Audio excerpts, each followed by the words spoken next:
advocate for anti-bullying.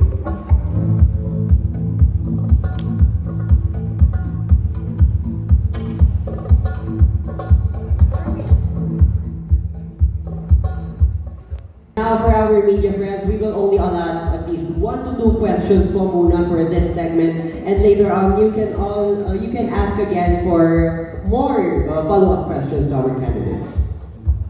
So sino po muna? Hello. Good afternoon, Miss Salud Mitra Yudis. As while ago na nasabi na anti-bullying, you are supported about anti-bullying, no? So, paano mo mapuprotektahan ang mga bata sa school na bagamat ay hindi nakikita ng mga teacher? Paano natin mapoprotektahan sila? Okay, yan man. Salamat po sa question. When I was in high school po kasi, I was bullied for my physical appearance. And then it led me to develop a hair pulling disorder, which is the trichotillomania. And I believe that sa schools po kasi, bullying are prevalent. And that is why I would like to further my advocacy by implementing an empathy programs to schools, which we can build connections to the students to avoid misunderstanding. And in this way po kasi, we can also build the friendships. Thank you. Precious' motto is to be precious and have faith. She is an advocate on creating safe spaces for women, especially in support of mental health and healing.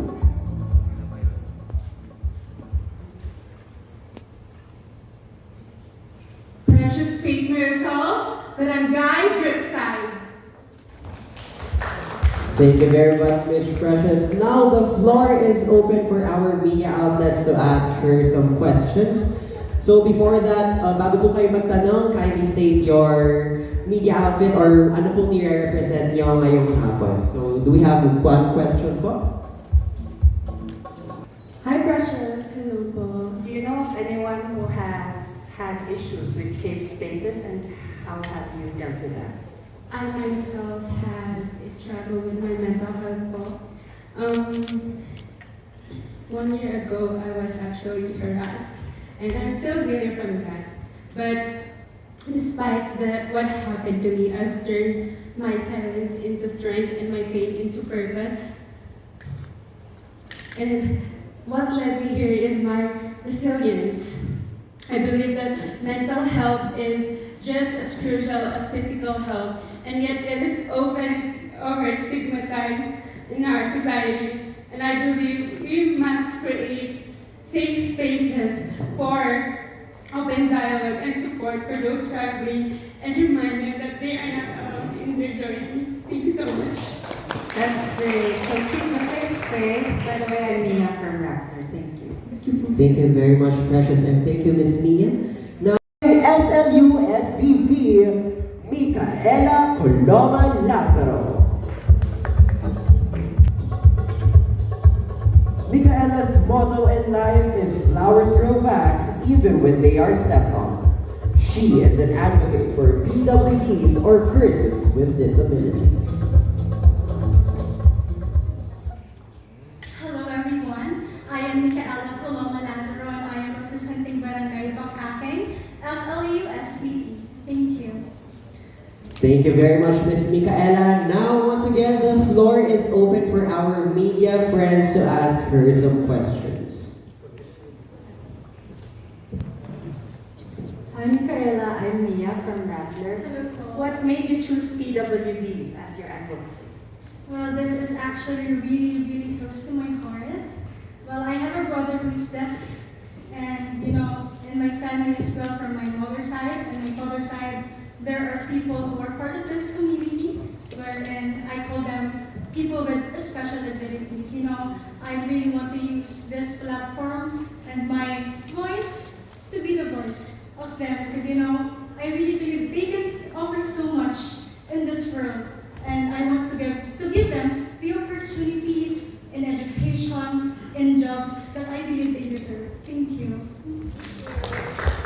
Thank you very much, Ms. Micaela. Now do we have one more? Alicia's motto in life is progress over perfection. She is an advocate for leadership, empowerment, and amplifying women's voices in the workplace. Alicia Laird Bernat de Castro, Upper Quezon Hill. Thank you very much, Ms. Alicia. Now the floor is open for our media friends to ask again their questions. Hi, Alicia and Mia. How is Baguio different from Oman? I could say first thing is the weather. In Oman it's very hot, but it's not humid. But here in Baguio, it's very cool since there's a lot of trees, pine trees everywhere, fresh air also. So do you like it here? Yes, of course. Okay, thank you. Thank you very much, Ms. Mia, and thank you. About the promoting gender equality, this is what specific measures will you support to ensure that women have equal opportunities and representation in all sectors of Baguio. That's it. Mahirap ba? Okay? I-explain natin. In supporting women's health and well-being, andun pa rin eh, how will you advocate or improve access to healthcare and support services that address the unique health and well-being needs of women in the community? As a graduating student in architecture, this advocacy is deeply important. Since Since architecture is a field long dominated by man, throughout my academic journey, I have experienced firsthand how difficult it is for women's voices to be heard and their ideas being valued. So, I want to promote my advocacy as for the women to be heard and their ideas being valued as well. Thank you. Okay, thank you. Typhoons have caused millions in damages in Baguio and the neighboring province like La Trinidad. How can beauty queens use their platform to encourage disaster preparedness? As an architecture, as I said, as a beauty queen, we can use this platform to inform and spread more knowledge about typhoon disasters. Like we could save and inform the residents in the area to how to be prepared and to how to be ready in case of typhoons and calamities like that. Thank you. Is to turn your pain into purpose. She is an advocate for mental health awareness aligned with the Sustainable Development Goal number 3, good health and well-being.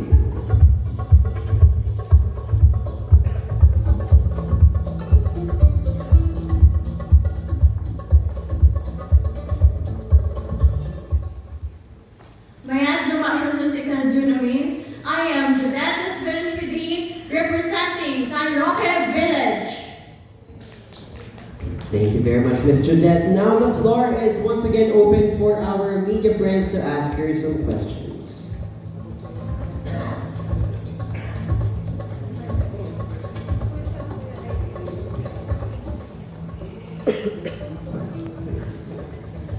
Hi, Judette. Hello, Pa. Hi, I'm Mia. So, you're a nursing... No, you're a practic. You're a registered nurse. Yes, Pa. Right? So, I think that's where we should bring in your question. How do you think we can improve our health in terms of mental health? Because that's something that gets overlooked at times, and it's part of your advocacy under SDG 3. So, what in particular would you like to achieve?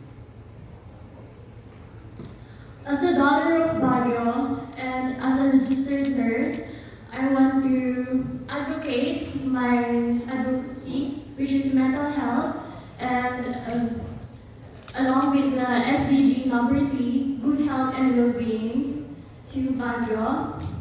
I want to improve the healthcare by creating safe spaces for mental here in Baguio by conducting trainings, workshop, others po. As a follow-up to that, we just saw in the news that someone lost his life because of suicide due to online gambling. What's your stand on that? Last night when I was scrolling to my Facebook, I saw that article, and it saddens us that a life has been lost, but it's just it's a call for help that gambling should stop, because it has lost a lot of family, lives, money, and relationship. And as a Miss Baguio, I want to advocate causes that matter, especially with lives that are being lost. Thank you. Let's talk about mental health. In your own simple way, how can you help a friend who's into depression? As a diagnosed with severe depression myself, I will be able to help my friend by encouraging him or her to go to therapy if he or she is ready, and allow him to express herself or himself, and be able to hold her hand or his hand on her journey with recovering with her mental or his mental illness. Nothing is impossible without God, with God. She is an advocate for PWD inclusivity.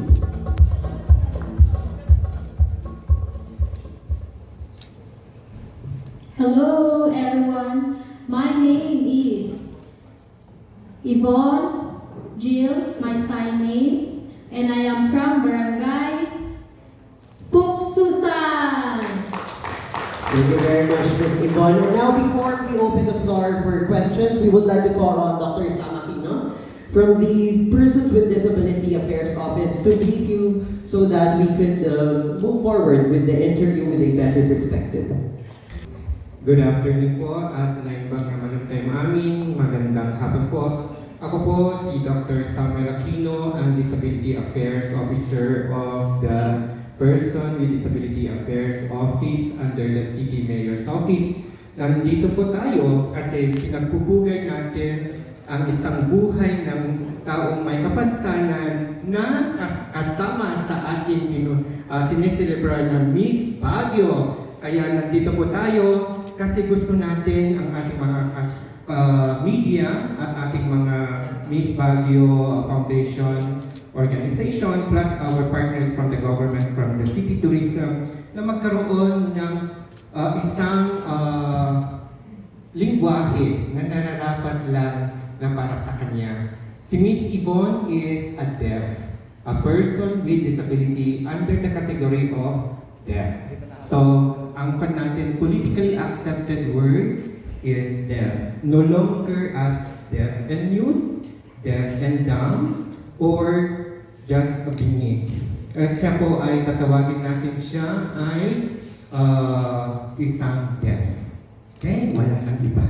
So, sa pamamagitan ng saligang batas na nagsasaad na dapat ang Filipino Sign Language ang ating national language for the Filipino deaf, at ito din ang gagamitin natin sa lahat ng transaksyon mula sa gobyerno, broadcast media, at paaralan. Ngayong hapon po, kami po ay nagpapasalamat sa ating lungsod ng Baguio na sa bisyon nating 2043, ito ang nagpapatunay na ang lungsod ng Baguio ay isang creative, livable, at eksklusibo. Nang ibig sabihin na biing tao may kapansanan ay may kakayahan na sumali sa lahat ng larangan ng buhay ng bawat taong may kapansanan po. Kasi nung unang panahon, pag sinabi natin exclusive, ay tinuturing lang person with disability. But right now, being an inclusive city, we should embrace all members of the sectors. Now we are celebrating the life of Miss Yvonne as deaf, person with disability, and I'm also a person with orthopedic disability. Thank you and good afternoon to all. Thank you very much, Roxanne. Now that you have learned po kung ano po ang tamang questions. So, sino po ang unang magtatanong? And for our panels po, or for the media, kung sino po magtatanong, tayo po muna tayo para po makita. I-acknowledge na natin si Ms. Karen Joy Langay, our Person with Disability Affairs Officer 1, our Sign Language Interpreter, together with our volunteer, Christopher Katbagang from our office po. Through this event, our government will be helping in the provision of a sign language interpreter po. Ayan, thank you very much, Roxanne. Now, for our first question. I'm Cornelia Lily from BTC, and hello, Yvonne, ang ganda-ganda mo, sa totoo lang.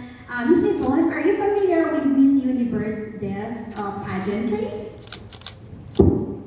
If yes, how do you inspire yung mga kagaya mo din na deaf and or other with other candidates or beauty queens with disabilities or differently abled na kagaya mo? How do you inspire them? Hello sa inyo. I am deaf, but I listen. I will represent and I will stand above. I will show that I am brave. I advocate and with the difficulty of communicating with people. Anong message mo sa mga person with disability? Ang message ko sa kanila is kahit anong difficulty ng communication and disability, ikaw man ay nakakarinig, hopefully maintindihan mo rin paano mag-sign language. Thank you. Thank you very much. Now, our next... Yeah. And okay. My question is, did you finish college? And what course? I am studying college, BSM. I'm studying second year college in Eastern. At Eastern School, what course is that? One course, BSM, cooking. Learning to cook. Is that also where you went to school for high school? Where did you? At the SPEC of Eastern? High school siya, Eastern din po. Nag-continue siya elementary hanggang college, Eastern. Alright. So, how do you plan to use your course in helping more PWD people, or more people with disabilities?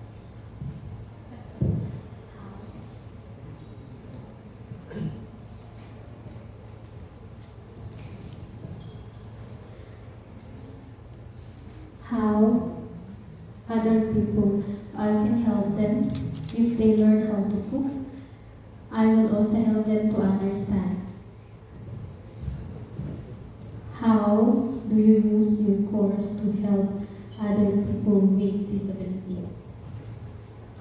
People with disability or not with disability, I can help them to cook through my course. Thank you. Thank you very much, Jessica. Now, do you have one more question po before we move on? Brian's motto in life is influence the people with authenticity, wit, and sex. And they will follow your steps when they see you do your best. She is an advocate for uplifting cultural diversity through awareness, inclusion, and equity. Brian Cesare Poderes Bayam, Middle Quirino Hill. And thank you very much, Miss Bri. Now we have our questions. The floor is now open for questions. Okay, good afternoon. Neil from Piano. Good afternoon. I have a simple question. What are the qualifications of a good leader? To me, In your opinion, what is the qualifications of a good leader? okay. To me, a good leader is someone who has the ability to have empathy to his people, no matter what the situation is. The ability to understand and be in someone's shoes, and to act accordingly depending on their problem or their situation. Just like what we have in our present government here in Baguio City, we are known to be resilient people. We are known to have a resilient government. Just like the past typhoon, we were most affected. A lot of floods happened outside Baguio City. And here in our city, we experienced landslides. We experienced even flooding in Irisan. But our government persevered. Our government made efforts to help the society, to help its people, to help Baguio City. Thank you so much. Thank you very much, Miss Brian. Now, do we have one more question? Actually, two, me and Brian. Sige, dalawa po. Hi, Brian. So, you mentioned resilience. Yes. Resilient. Di ba nakakapagod maging resilient? Hindi ba mag-move na tayo towards accountability? What's your say on this? Yes, it's true that resilience, being too resilient for a very long time can have its mental toll to each and every one of us. I experienced a lot of downships and hardships in life, but I persevered. But it's true what Miss Mia said, that nakakapagod nga namang maging resilient. Nakakapagod nga namang mag-persevere. But if we look on the bright side of things, it has its own positive effects, not just us, to our emotional health as well, and to the people around us. If we are always resilient, if we continue to push through even though it is hard, we will see the results, we will see the fruits of our labor, and we will see beautiful smiles and beautiful sunshines towards our future. Salamat po. Thank you very much, Miss Brian. Now, one more question po. Okay, you sound very familiar. Yes. Are you a radio announcer? Yes, I am.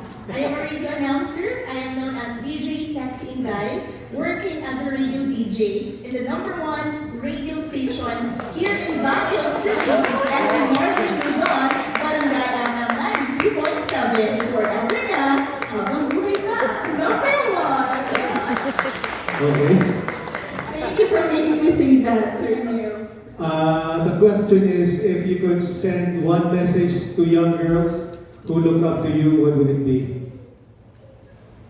To all the young girls listening out there, one thing I would tell you this, and I wish I could have told this to my younger self as well, is to always believe in the things that you can do without focusing on the things that other people can do. Because if we focus on what other people can do and not on our own doings, we tend to compare ourselves to them. And comparison in the long run, just like resilience earlier, is something you can get tired of easily. Nakakapagod po na mag-compare ng sarili sa ibang tao. So to all the young girls out there, believe me when I say this, I experienced comparing myself to other people. I did not believe in myself. It took me years of hard work, took me years of perseverance to finally get there, to say the words, girl, believe in yourself. Thank you. Thank you very much. Zaira's motto in life is, a dream doesn't become reality through magic. It takes sweat, determination, discipline, and hard work. She advocates for sustainable tourism and environmental preservation. Naibat ang hindi ka nakaliw amin, Zaira May Esquivel Carbonell, buong pusong pinagmamalaki, Bacate Norte, Sur. Thank you very much, Ms. Zaira. Now the floor is open for our media friends to ask her some questions. Hello. Hello, sir. Good evening. I'm Mario Blanca from Philippine News Sentinel. This is my question about sustainable tourism practices. Baguio is known for its beautiful scenery and cultural heritage. How can you ensure that tourism benefits the local economy while minimizing negative impacts on the environment and preserving our cultural identity? Thank you, po, sir. Yeah.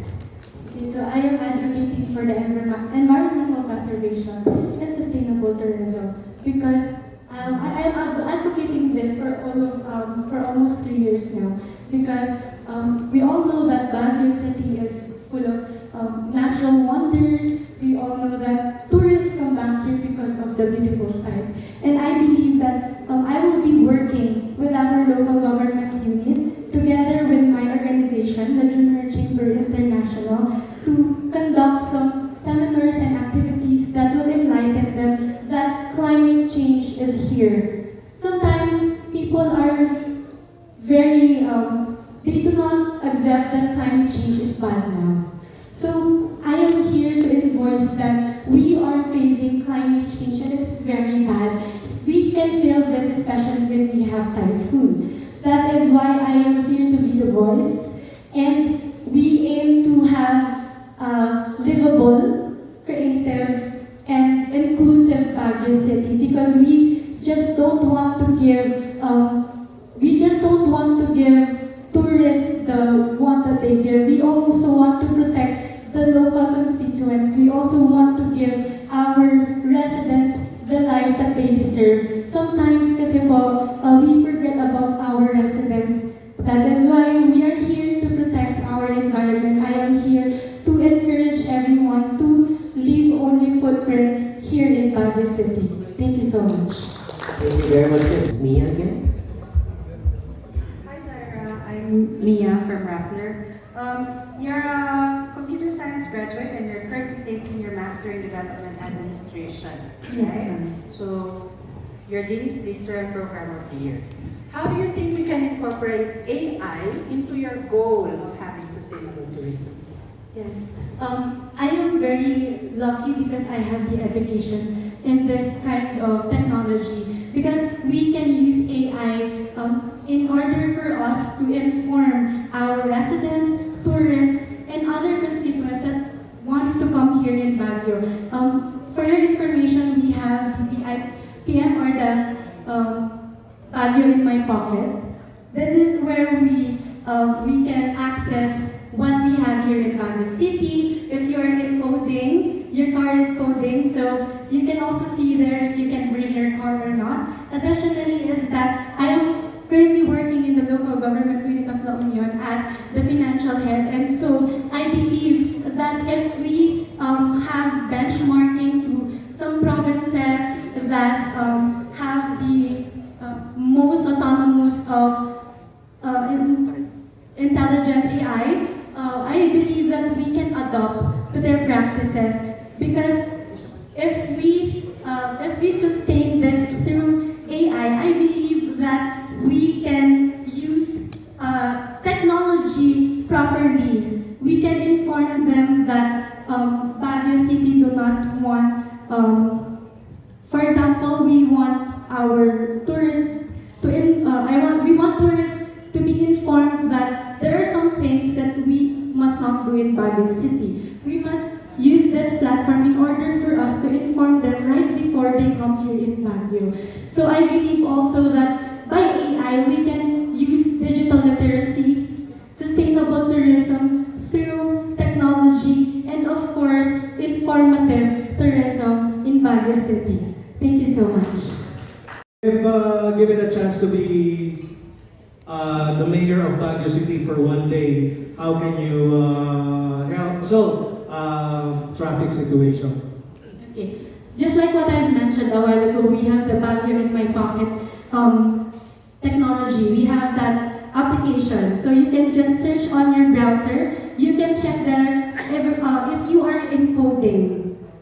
Additionally, I also work with the Department of Public Works and Highways. By that, we can communicate with them. We can connect with them. What are the policies or what are the things that we can do in order for us if we are able to make another path or route in order for this cars or transportations are still possible here in Baguio City. So I think that would be the best thing that we can do. It's all about communication. Thank you so much. Dean Bernardino. Claudine's motto in life is every misconception of is a greater perception of my life. an advocate for health literacy.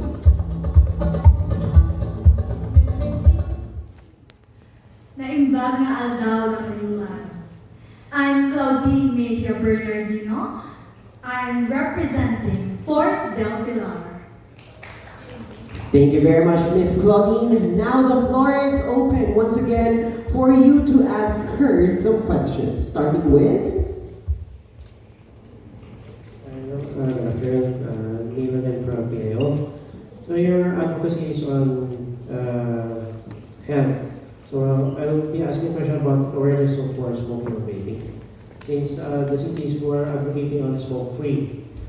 So what are your contributions on addressing the use of students of especially minors who are using the vape?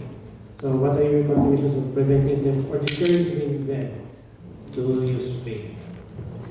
I've always been advocating through health literacy, and we conduct last year about smoking, preventing smoking and vaping for the young generations. And we conducted seminars and health education for the younger ones, for us to protect us, for this kind of substance that is not healthy for our body. And one question.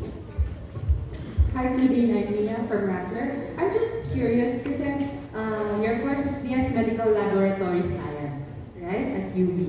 So what exactly does someone who finished this course do, or in what fields or what particular work do you end up in? So particularly, we end up in this kind of profession through laboratory, and we educate and we give observations to people to know what the diagnosis is for other people. And I want to recognize all the medical technology students to advocate for this kind of causes. So it's the same as MedTech? It's the same, ma'am. It's just improvised right now in this generation.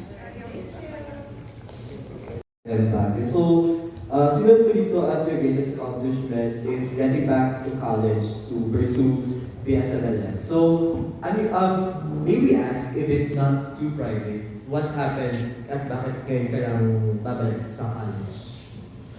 Not particularly babalik ako sa college, but I've been pursuing medical technologies course because it's really hard for us to finance some tuition, and that's really hard for some people who didn't grow up to a rich family. But yes, I am back right now, and my family is contributing for this purpose that I have within myself. Once again, from Barangay Fort Del Pilar, Claudine Bernardino. Trinity's motto in life is we are all stories in the end. Just make it a good one. She advocates for children to have the opportunity to have a beautiful childhood, safe from abuse and malnutrition.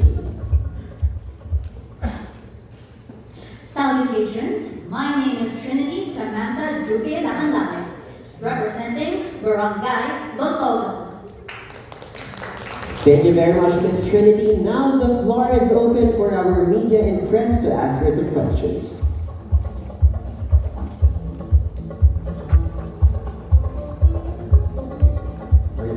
So you're an illustrator. Yes, I am.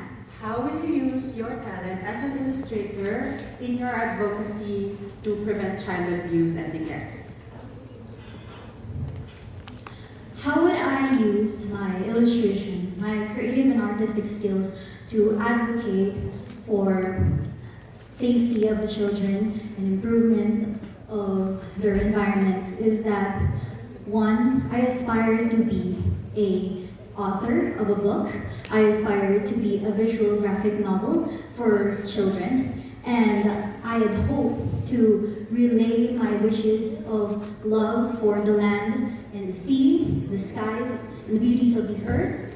I plan to dedicate my stories to children who experience various journeys in life, from a happy ending to difficult beginnings to happy endings. Okay, I asked that Trinity because if you saw the Rappler report recently, La Trinidad made it to the headlines for being one of the top 3 in terms of child abuse. But you know which is number 1? Baguio. So I hope you can do something productive with what you have. Thank you. Thank you very much, Ms. Trinity. Now, do we have one more question?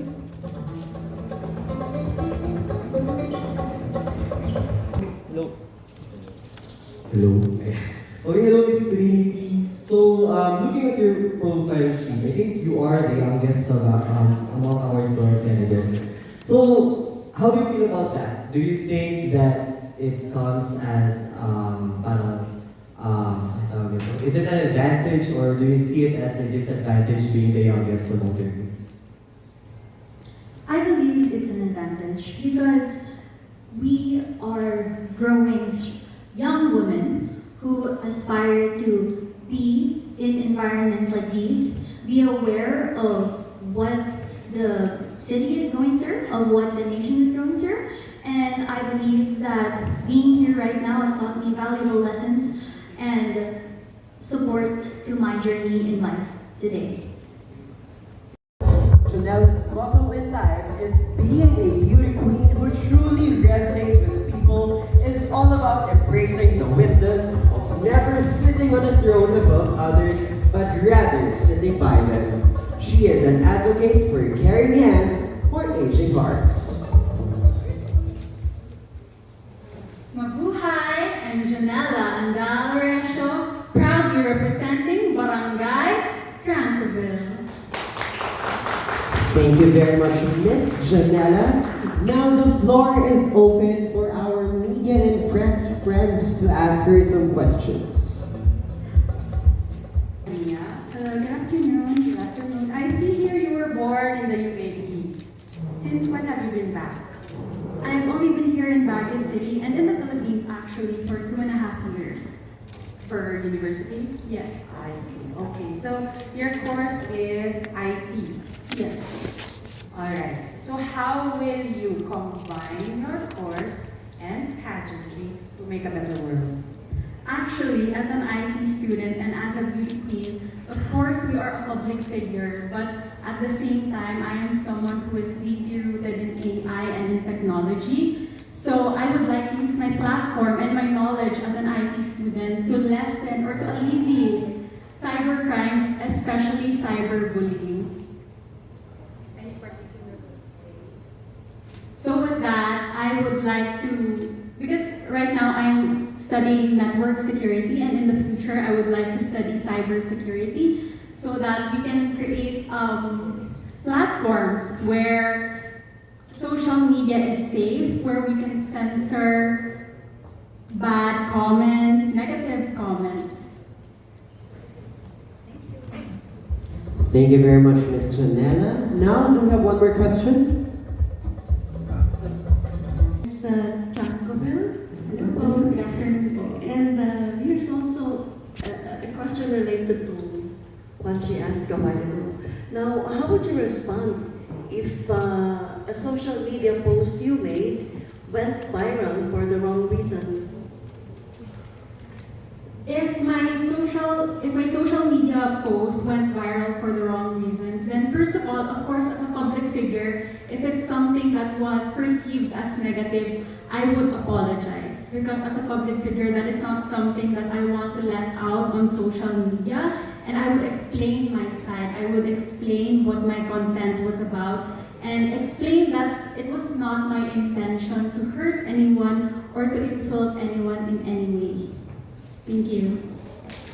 Thank you very much. Now, do we have one more question po? Emil Penedo, Brigada News FM. Online gambling and social media addiction is kind of growing and it's been a concern for the youth. My question is, what steps would you like to promote in digital responsibility? First of all, I would be a public figure who deeply discourages gambling or any online gambling for that matter. Because as a public figure, it is not something that we want to encourage other people to use. And as an IT student as well, I would use social media, I would use my platform as an avenue to show people and to discourage people about the uses of gambling. And instead, let's work collectively in creating a community that doesn't need to do any illegal gambling. Thank you. Thank you very much, Ms. Jan. Not the least, from Barangay Pakdal, Amber Magshine.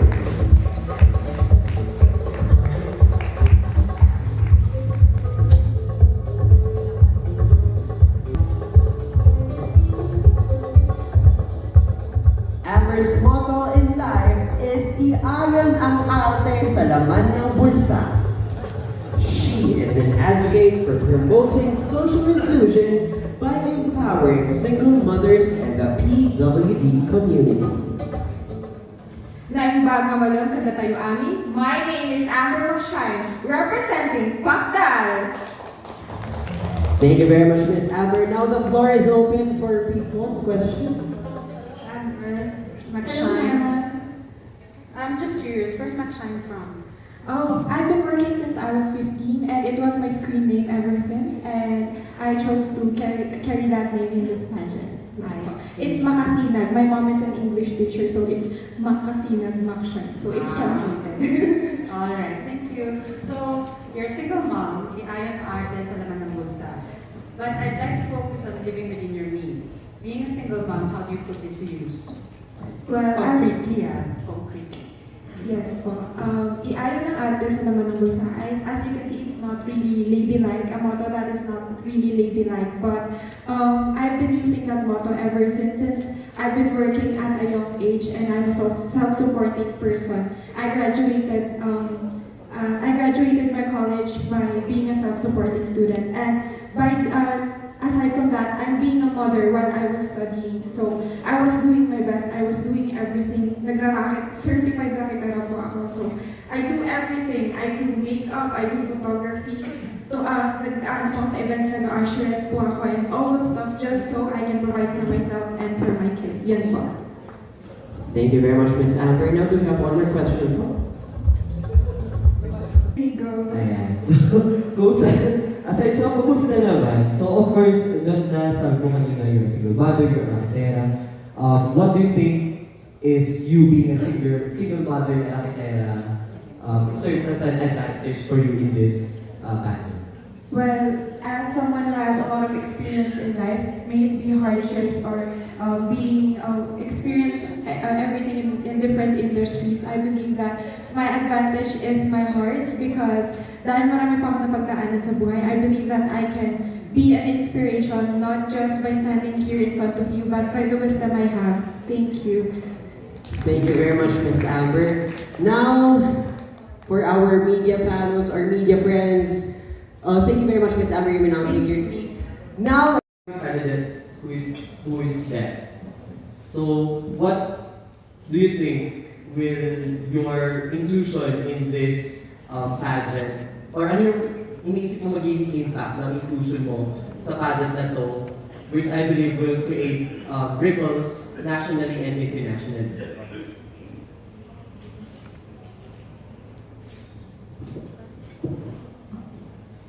I want to advocate communication with other people and person with disability to show that we can rise up by being brave. I can see people with disability, and I have to represent and tell them that whatever disability you have, joy, come. I encourage you. Whatever disability you have, you come and join this party. And another question someone mentioned a while ago yung Miss Deaf Universe. So, parang like it's a pageant for deaf people, if I'm mistaken. And why did you choose to join a competition that is ideally for maging politically correct? So parang why did you join a competition that is ideally for people who doesn't have disabilities? Parang, yeah. Aside, of course, in promoting or advocating for the PWD sector.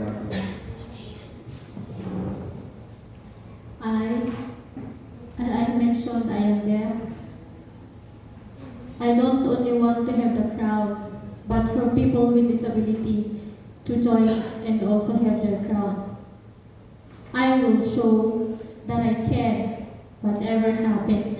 I can see people who have difficulty walking, have other disability, other people, but all of you, I encourage you to come and join. Thank you so much. Thank you very much, Yvonne, and thank you, Sir Inigo, for that question. Now we have more questions. Sa 9 years na pagsali mo sa pageant, ano yung big achievement mo?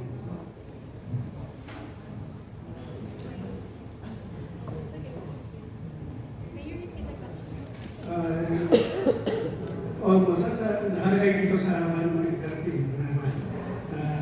Almost 9 years sumali sa pageant. Ano yung big achievement? Well, when I started joining beauty pageants, actually, I already advocated for the people with disabilities, or so I called people with special abilities. And now I started in having my own charity organization, and I use my platform and my voice to, be an influence and be an inspiration, not only to the youth, but to the entire community. Thank you. So, huli na, pwede kang pumasok dito sa East Baguio this year. Yes, of course. I came here, of course, to win. Sino ba naman pupunta sa isang beauty pageant na ayaw manalo? Yes, of course, I am here to win. But whatever happens, I believe everything happens for a reason. And I've enjoyed, like I said, I have been joining beauty pageants, and I've won many times, I've lost many times at the same time. But time goes by, I'm still young, and I can still learn. I can still join beauty pageants. Pwede po tayo bumalik anytime. Thank you. Thank you. Thank you so much.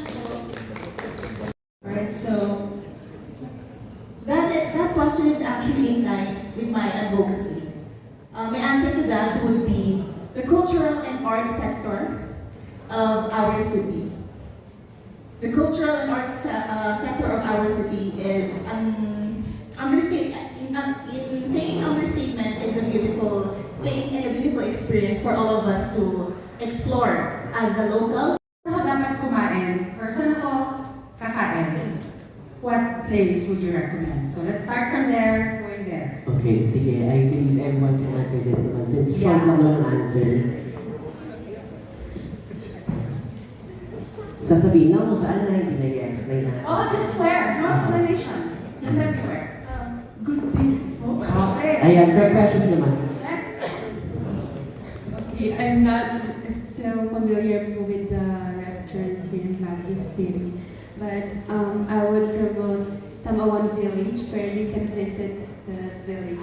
Okay, thank you. You don't have to stand. You can sit down and just come here. Well, I would love them to visit Chocolate de Batero po. Okay, thanks. Thank you. I actually would like to say Tamawan Village then, pero since in that case sabi na, I would recommend in SM since it's a wide variety and you have a lot of options. Andyan sa SM, isa lang. It would be in Kubo. Sa may UP po. Kubo Grill.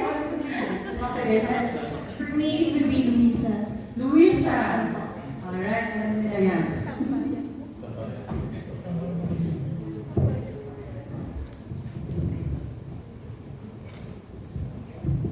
I will invite in my home. I will cook.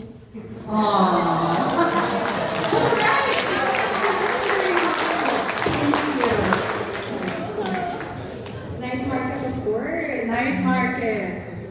Let's say a local grilling station called Pue. What's that? It's near Legarda po. Okay, thank you. Originally, I would have answered Luisa's, but I believe a good place for others to go to is a cafe called Swiss 1.0. It's a local cafe that my friends have built, and I truly enjoy their cooking because it is both local and international foods. Thank you.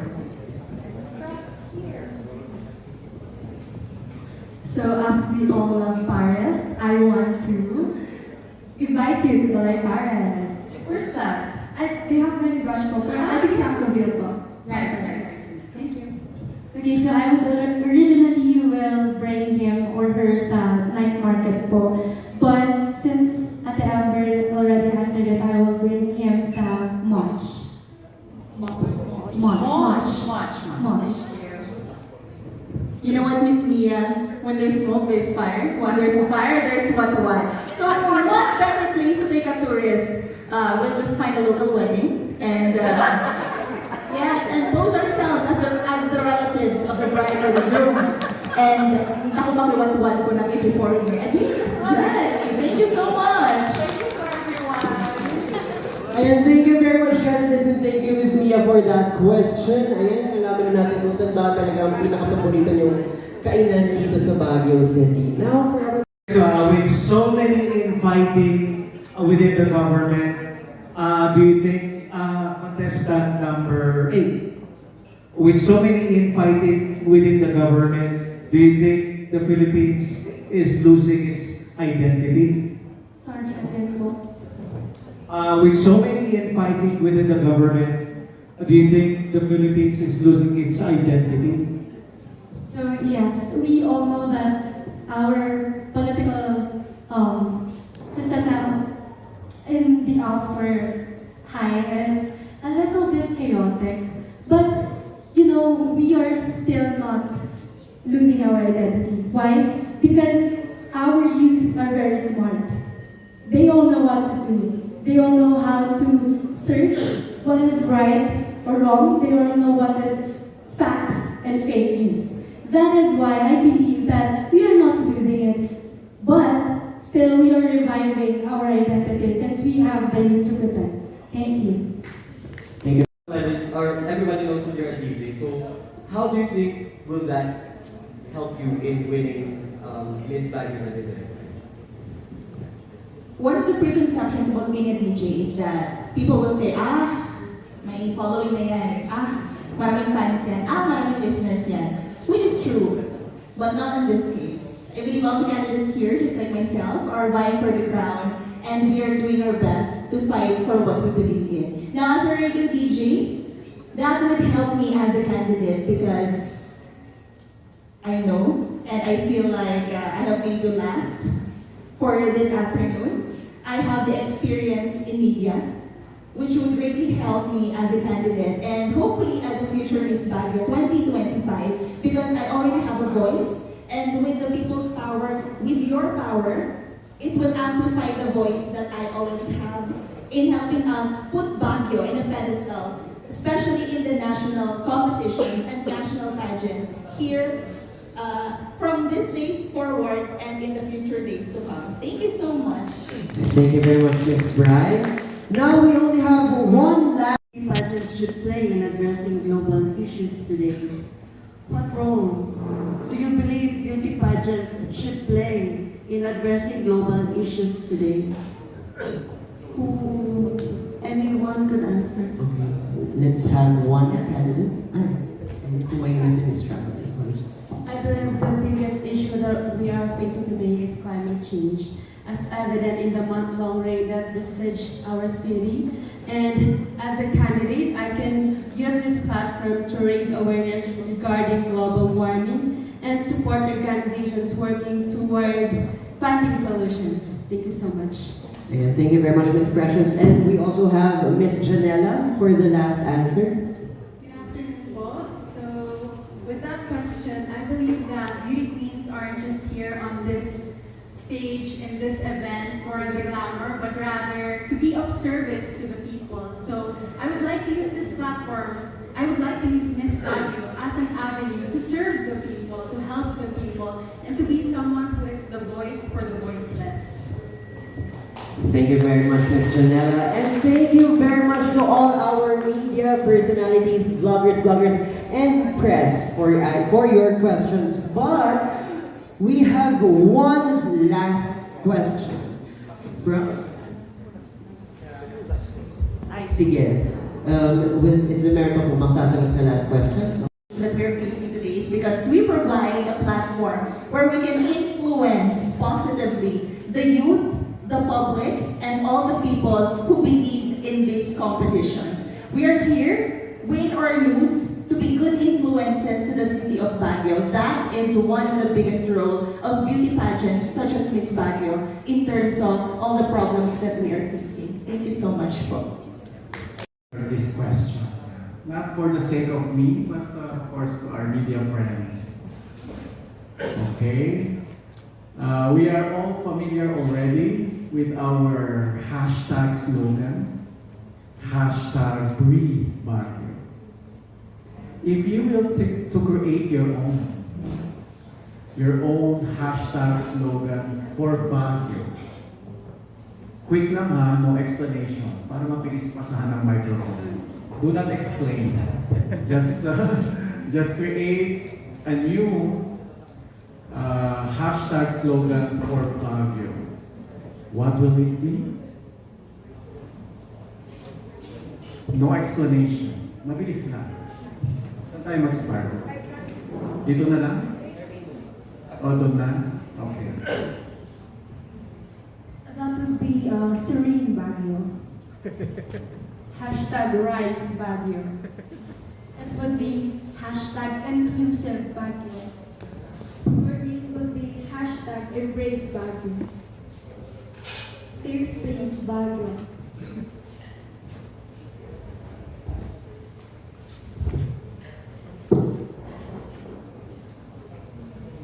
Beauty beyond words.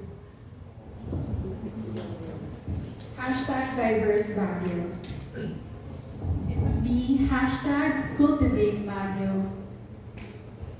It would be Creative Baguio. It would be Courage for Us Baguio.